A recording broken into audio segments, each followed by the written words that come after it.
The American parasite. No one thought it could happen in North America.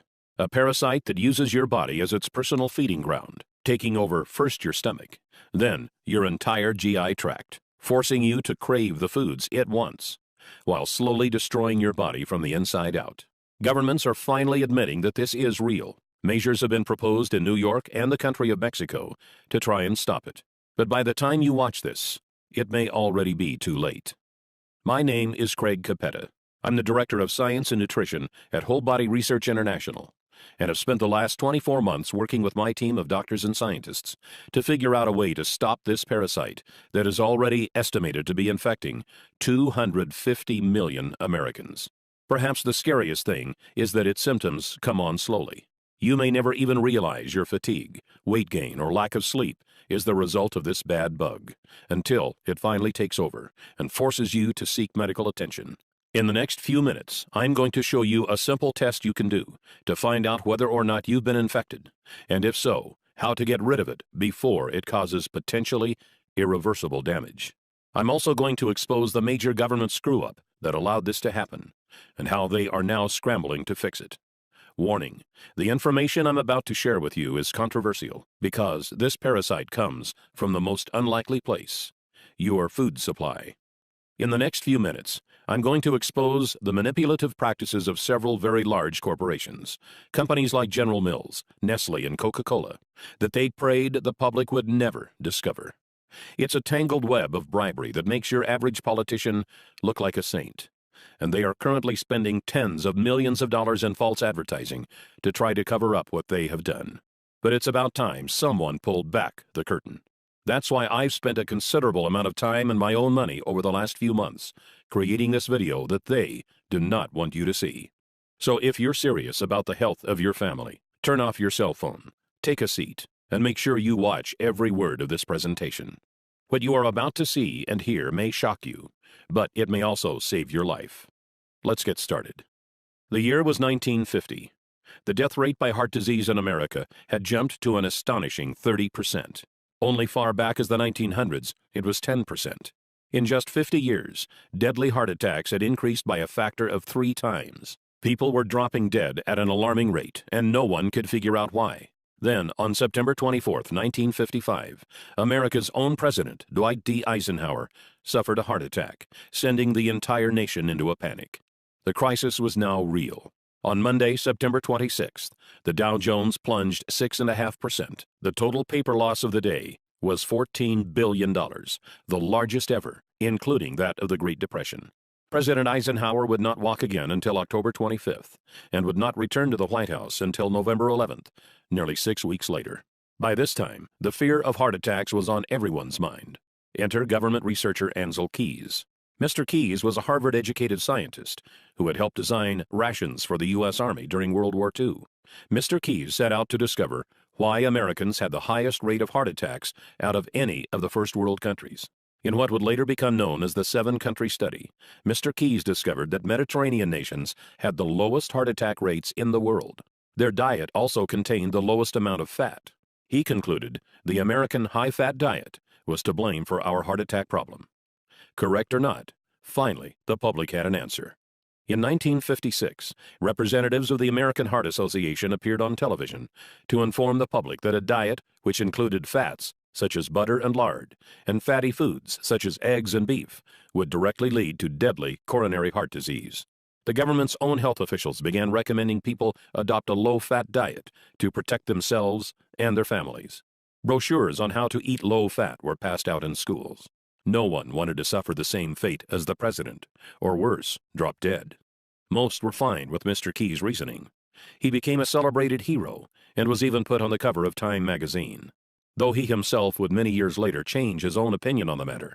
For the time, a low-fat diet was universally accepted as the only surefire heart attack fix. Yet there was one sector that wasn't happy with this, and that was the big food conglomerates. You see, previous to Keys' findings, their favorite way to flavor their foods was by adding more fat. Food scientists had discovered that fat was a flavor carrier. It could deliver taste and odor compounds from different parts of food, and provided texture and mouthfeel that made food taste better. Without fat, food tasted like cardboard. But now, the public was demanding their foods be low-fat. Processed and canned foods began to go uneaten as people turned to more natural, lower-fat alternatives. If it didn't say low-fat on the label, people stopped buying it. The conglomerates scrambled to find new recipes that would allow them to call their products low-fat, yet still taste good. Food scientists were called in by the dozens, and finally they discovered something even better. You see, unlike fat, this new flavor additive was actually addicting. It goes by many different names, but you may know it best as refined sugar. Did the food industry know it was dangerous? Even many doctors of the 1950s would argue they certainly did. As far back as 1808, studies had been done proving sugar was not only unhealthy, but actually toxic. Believe it or not, sugar manufacturers were pulling PR stunts back then, as they do today.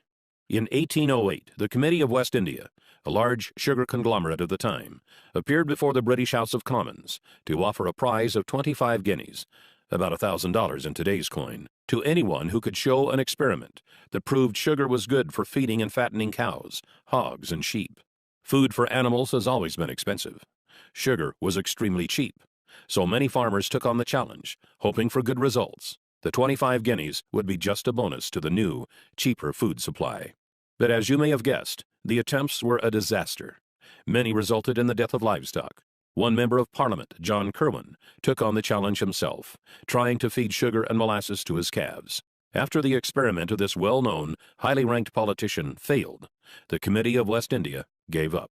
Then, in 1816, the well-known French physiologist F. Magendie did an experiment of his own involving dogs. He determined that dogs fed with water containing sugar and olive oil wasted away and died faster than dogs fed with water alone. This showed sugar not only had no nutritional value, but actually caused negative effects. This shut the sugar manufacturers up, but just for the time being. Flashback to 1957. Fat was out. The food industry had found foods packaged with sugar were winning every taste test. But would the public buy it? As recently as the 1930s, Dr. Weston A. Price, a research dentist from Ohio, had traveled around the world observing different cultures and their diets. In 1939, he published a paper that revealed in horrifying detail what had happened to the teeth and health of those in cultures who had incorporated refined sugars into their food supply. Sugar still had a bad name. The conglomerates would need to make a move. Later, in 1957, noted Professor E.V. McCollum, who is often referred to as America's top nutritionist of the day, published a book called A History of Nutrition. In it, he argued that despite there being dozens of experiments done since the 1800s, proving sugar was bad for human consumption, those experiments were all flawed due to human error. This book was published and marketed with the same ferocity you see with bestsellers today. But where did it come from? No scientist has his own money to publish a book on such a grand scale. And let's face it, A History of Nutrition? It's not a title that will make a book fly off the shelves. A look inside the book revealed it was published and marketed by a company called the Nutrition Foundation, Incorporated. Who was the Nutrition Foundation? I'm glad you asked. It happened to be a front organization for the leading sugar conglomerates of the time, including the American Sugar Refining Company, Coca-Cola, Pepsi-Cola, Curtis Candy Company, General Foods, General Mills, Nestle, Pet Milk Company, and Sunshine Biscuits, about 45 companies in all. And did the Americans buy it? Oh boy, did they ever. Sales of processed foods skyrocketed. All they had to do was put low fat on the label, then dump in a bunch of refined sugar, and it would sell like crazy. A 2012 study by Dr. Robert Lustig of the University of California, San Francisco, revealed that sugar is just as addictive to the human brain as cocaine, setting off the same dopamine triggers and forcing us to crave more and more of it. So it was only natural that humans would begin to consume the new sugared products at a feverish rate. The food conglomerates responded to the increasing sales by using even more sugar. It began to find its way into foods you would never expect, like hot dogs, yogurt, spaghetti, and breads. As the decades passed, obstacles would spring up, but each time, the conglomerates had an answer. In 1965, the Fair Packaging and Labeling Act began, requiring their products to be honestly and informatively labeled. By this time, the public wasn't so hot on sugar anymore, but that made no difference. The conglomerates simply hid the sugar by putting it into new forms and creating new names. This way, people wouldn't see the word sugar on the food label, but it could still be hiding inside. Some names sugar goes by are agave nectar, brown rice syrup, high fructose corn syrup, dextrose, evaporated cane juice, glucose, lactose, malt syrup, molasses, sucrose. Another classic example is when the sugar pushers began putting the word natural into all of their advertising. Made from natural ingredients became their slogan. But all refined sugars are made from natural ingredients. So is cocaine and heroin. During the 1970s, armed with new studies showing the dangers of refined sugars and exposing them in all of their forms, the American public began to wake up. For the first time since the 50s, sales of certain high-sugar foods slowed down. But the conglomerates had prepared for this and had been hard at work developing yet another weapon of their own: artificial sweeteners. Perhaps the most notorious of these was aspartame, more commonly known as Equal or NutraSweet. The story of how it became approved by the FDA is startling. By this time, the diet craze was in full swing, and the diet food market was a billion-dollar industry. It was banned in 1973, and another artificial sweetener, cyclamate, had recently been banned when it was found to cause tumors in tests done on animals. Aspartame was initially also rejected by the FDA, but its developer, G.D. Searle, was not having it. Searle presented the FDA 100 different studies that showed it was harmless, studies G.D. Searle had funded themselves. Why not? They knew if they could get it approved, they would make billions. But despite what their studies said, every time an independent study was done, it was found to be dangerous for human consumption. For the first time in history, the FDA sought criminal investigation into a food manufacturer for misrepresenting the safety tests of a product. What the investigation revealed was shocking. Deceased lab animals from the tests were not autopsied for months or even years after their deaths, so that rotting would render any tumor data inaccurate. Other animals were found to have tumors cut out and thrown away. Then the animals with the removed tumors were labeled as normal.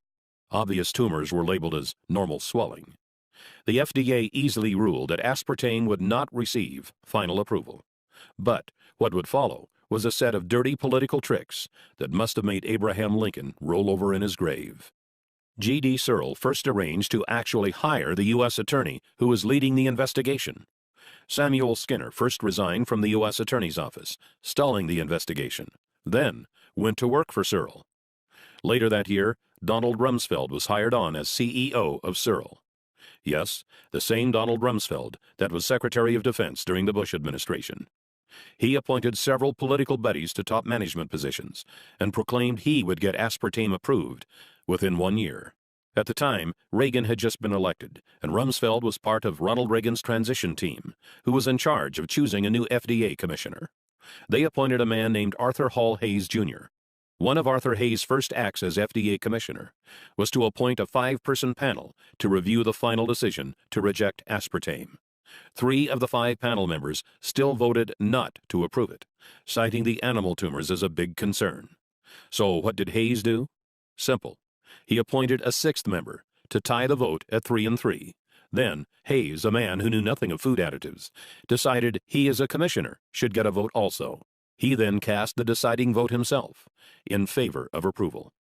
Shortly after this scheme, Hayes resigned from his position as FDA commissioner, after which he was hired by Searle for a position paying hundreds of thousands of dollars a year. I know this sounds like a tale from a political horror movie, but sadly, it is 100% true. After all was said and done, aspartame was approved. Coca-Cola began using it to make Diet Coke, which they then marketed as a weight loss drink. In that first year alone, the FDA received over 600 consumer complaints reporting headaches, dizziness, and other strange reactions to this new, foreign substance our bodies were never designed to handle. But the food conglomerates had won. And since then, over the last 30 years, more and more of these refined sugars, artificial sweeteners, preservatives, and other unnatural elements have infiltrated our food supply, creating essentially a new diet, without ever giving us a choice.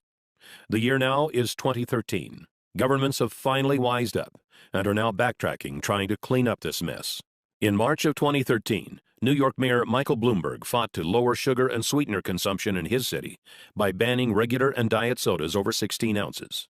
This September, Paul van der Velpen, the head of Amsterdam's health service, spoke out to call sugar an addictive drug that should be tightly regulated.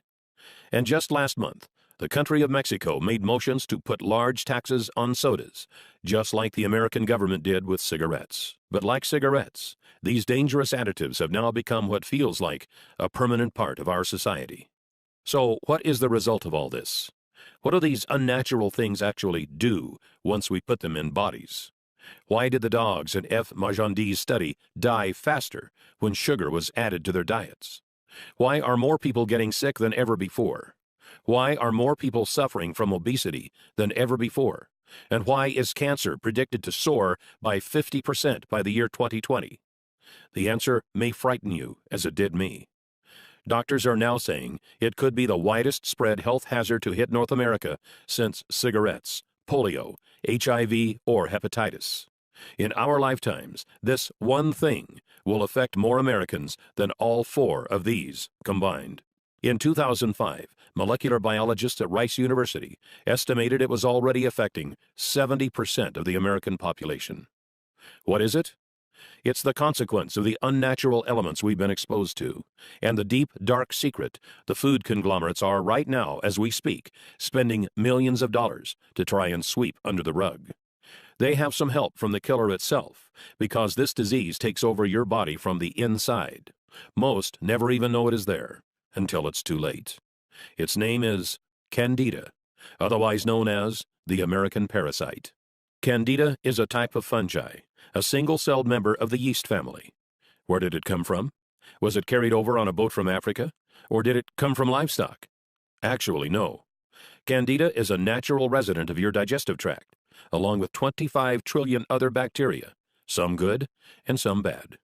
So long as the balance stays in order, which scientists say now is 80% good bacteria to 20% bad, your digestive and immune systems will continue to function normally. But here's where the problem starts. Candida is a member of the yeast family. And do you know what yeast likes to eat? You guessed it. Refined sugars, artificial sweeteners, and preservatives. All of the things that have been added to our food supply in just the last 50 or so years. Maybe you did the experiment back in science class, where you put yeast on a petri dish and fed it sugar to get it to grow. That's what's happening in your stomach right now. Let's take a look at that picture again. These are actual Candida albicans growing in a petri dish. When you feed the Candida, it starts to breed, faster and faster and faster. Soon it has outnumbered the good bacteria in your stomach. Then it makes its way into your upper and lower intestine and throughout your entire GI tract. Before long, it begins to expand into other parts of your body, resulting in serious medical problems that can cripple your ability to enjoy a happy life. Fatigue, weight gain, sleeplessness, bloating and gas, irritable bowel syndrome, constipation, skin problems, fungal infections. These are just the start of the havoc Candida can wreak onto your body. If you're suffering from any one of these symptoms, it's very likely this parasite is to blame. When you take antibiotics, Candida growth accelerates even faster, as antibiotics kill off many of the good bacteria that would otherwise keep it in check. It's because of all this, doctors estimate that currently, at the time this video was being produced, in the fourth quarter of 2013, 80% of all Americans suffer from some degree of Candida overgrowth. Dr. David Perlmutter, a personal advisor to Dr. Oz, who you may know from the show, and his current New York Times bestseller Grain Brain, recently stated, "Those of us who deal with this health condition in a clinical setting are witnessing what now seems almost epidemic." Dr. David Perlmutter. The reason Candida is so dangerous is because it directly affects your digestive system, which is the largest internal organ in your body. It's also the home of your immune system. So when your digestive tract is weakened, so is your ability to combat sickness and disease. Left untreated, it can begin to affect every area of your life. Here is a list of common Candida symptoms composed by Dr. Mark Hyman, recognized Candida authority and best-selling author of The Blood Sugar Solution. General symptoms include chronic fatigue, loss of energy, general malaise, decreased libido. sensitivity to foods, chemicals, or other allergens, eczema, psoriasis, irritable bowel syndrome, toenail fungus. Gastrointestinal symptoms include thrush, bloating and gas, intestinal cramps, rectal itching, altered bowel functions such as diarrhea or constipation, yeast infections, frequent bladder infections, irritable bladder. Hormonal complaints include menstrual irregularities like pain or bleeding, premenstrual syndrome, thyroid dysfunction. Nervous system complaints include depression, irritability, inability to concentrate. Immune system complaints include allergies, chemical sensitivities, low immune function. And if your past history includes chronic yeast infections, chronic antibiotic use for infections or acne, oral birth control pill usage, or oral steroid hormone usage, your chances of having candida overgrowth are greatly increased. One of the scariest things about candida is the way it begins to reprogram you to crave more of the foods it wants. It hijacks taste buds, brain chemistry, and hormones to make you want foods that make it grow faster and mess you up even more. Breads, sugars, refined carbs, sodas, fried foods, carb-heavy foods like pizza and pasta, and of course, desserts and sweets. Do you often find yourself craving these things? If so, it's probably not because you're a naturally unhealthy eater, but because the bad bacteria has taken over. It's like they're down there in your stomach yelling, "Feed me," forcing you to want foods that worsen your condition, make you gain weight, and make it literally painful for you to go on a diet that doesn't include them. Candida has also been linked to many studies showing it could be the #1 cause of obesity. As Doctors Carolyn Dean and William Crook write in their 2005 book, The Yeast Connection in Women's Health, most women don't have even an inkling that their symptoms could be caused by yeast overgrowth in their bodies. The number of women suffering in silence, not even knowing what is really wrong, and blaming themselves for failing is, I believe, literally numbered in the millions. Millions of women who can't lose weight and have no idea why. The same holds true for men. Once the excess yeast is destroyed, many find they are able to lose the unwanted weight quickly and easily, even that stubborn belly fat most diet plans can't touch. So now let's talk about how to fix it. Here's the good news. To start feeling better, you don't have to necessarily get rid of all of the candida. You just need to balance them out. As I mentioned before, your gut is also home to a lot of good bacteria. To start feeling your best, you just need to get to the 80-20 balance. 80% good bacteria, 20% bad bacteria. There are 2 ways to do this. The first is going on a real, all-natural diet. That means completely eliminating all processed foods, refined sugars and carbs, artificial sweeteners, and also white breads. Then supplement your body with foods that are high in a special kind of good bacteria called probiotics. Probiotics are clusters of good bacteria that, like a powerful army, go into your stomach and form colonies that far outnumber the candida. They were first brought to attention in 2008 by Nobel Prize-winning physiologist Eli Mechnikov. Noting that Bulgarians at the time lived longer than anywhere else on Earth, he set to find out why, and deduced that it was because of their yogurt-heavy diet. He even named the first probiotic strand he discovered, Lactobacillus bulgaricus, as a tribute to them. Foods that are high in probiotics include sauerkraut, kefirs, olives, and fermented vegetables. Eliminate the unnatural elements from your diet and start eating those foods, and your gut will eventually balance itself out. But let's be realistic. In today's world, that is nearly impossible. Who wants to never eat out at another restaurant, or never go over to a friend's place for dinner? Luckily, there is now a better way. Scientists have recently figured out how to load your gut with probiotics without having to change your diet at all. They've been able to put these living bacteria into pill form, so you can take them with your meals, no matter what those meals may be. They offset the bad foods you eat, populate your gut with good bacteria, and instinctively balance you to the right ratio. Once this happens, all sorts of exciting changes can happen in your body. You have more energy, feel more alert and more active. You can focus better on work. You feel smarter, more productive, more creative. Many no longer have the need for coffee or caffeine, as your body is now able to get more energy from food and tap into it easily. Dr. Alan Walker, professor of nutrition and pediatrics at Harvard Medical School, recently stated, "Evidence from clinical research demonstrates that adding good bacteria to the diet promotes a healthy digestive and immune system. This makes your disease-fighting ability stronger, so you get sick less often." In a 2001 study, Children from daycare centers in Helsinki, Finland, were given milk with and without probiotics. Those who drank the probiotic-enhanced milk were 17% less likely to get a respiratory infection and 16% less likely to call in sick because of illness. Harvard Medical School has also recently gone on record to proclaim probiotics' effectiveness at preventing vaginal yeast infections, as well as antibiotic-induced diarrhea. Dr. Michael F. Roizen, New York Times best-selling author and chief wellness officer at the Cleveland Clinic, recently said, "Taking probiotics is a habit that can really benefit the digestive system, which is intricately connected to our overall health." Many also find weight begins to fall off, since your gut processes food more efficiently. If you've had trouble losing weight in the past, it could be because the candida have clogged up your digestive tract, which can greatly slow down your metabolism. You'll also notice those carb and sugar cravings fade away. You'll actually find yourself craving good, healthy foods that make you look and feel great. All in all, your digestive tract contains 60% of the cells in your body, so it's no surprise that clearing it up can make you feel like a whole new person. Oh, and before I go, I feel it's important I tell you about one more thing. It's important we talk about the costs of not taking care of your gut, because this is not a problem that fixes itself. If you are currently suffering from fatigue, irritable bowel syndrome, skin rashes, reduced sex drive, low energy, obesity, or lack of sleep, then chances are you are one of the 80% of Americans who has some form of candida overgrowth. Unless you are willing to make an immediate, drastic change to your diet, symptoms will only worsen for you as the bad bacteria continues to grow. Think of it this way. Imagine if all of a sudden you decided to never brush your teeth ever again.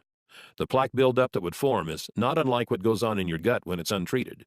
Sure, you'll be fine for a while, but eventually you'll begin to get cavities and mouth rot, and then you lose your teeth, and you are out of luck.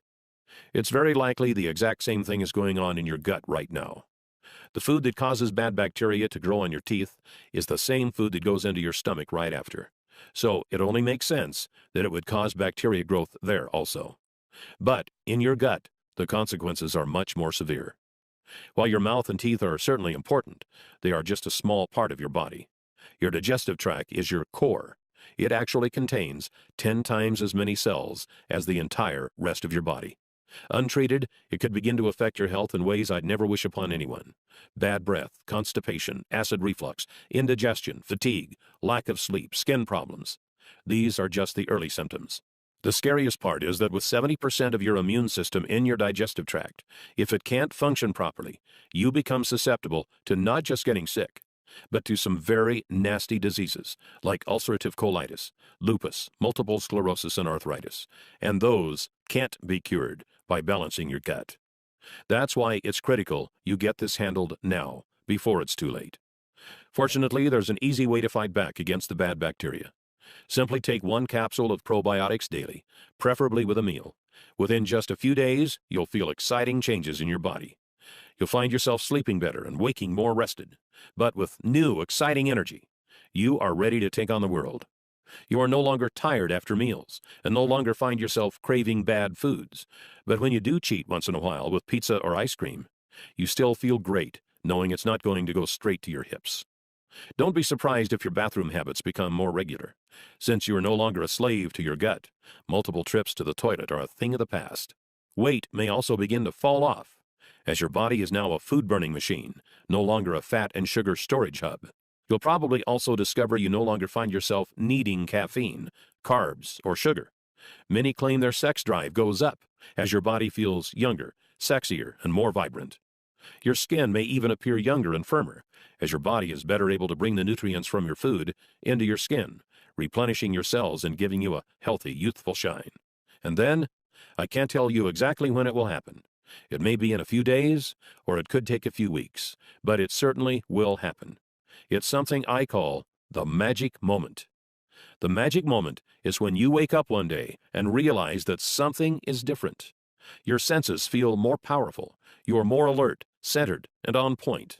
The air feels crisp, and your body feels alive. Your serotonin levels have soared, and your soul just feels like everything is right. Then you realize that's the way we humans were supposed to feel all along. And now that your body is running like a finely tuned machine, you know that you always will feel this incredible. It's a feeling you can't really put a price on. Our health is our most precious asset. Without it, we can't fully enjoy anything else.